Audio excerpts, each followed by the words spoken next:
dass wir eigentlich weniger durch Wiederholung lernen, als vielmehr durch Unterschiede. Das hat aus der informationstheoretischen Sicht einen Grund, weil Wiederholung enthält keine zusätzliche Information.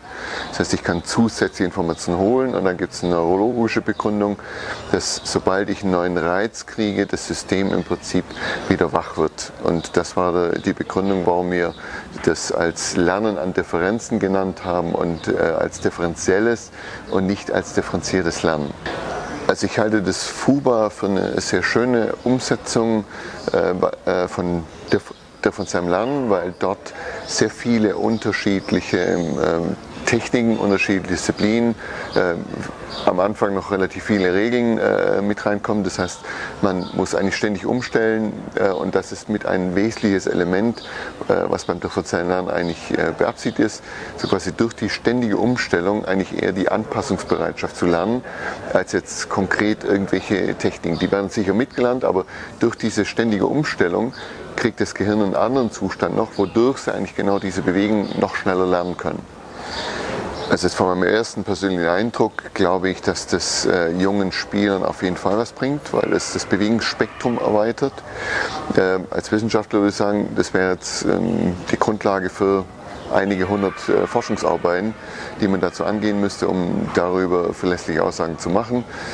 Nichtsdestotrotz, ich nehme an, dass da genügend Erfahrung besteht inzwischen, dass das ein Nutzen ist. Und ich kenne sehr viele Profimannschaften, die auch quasi als Fußballer haben die Basketball gespielt, haben auch Handball gespielt.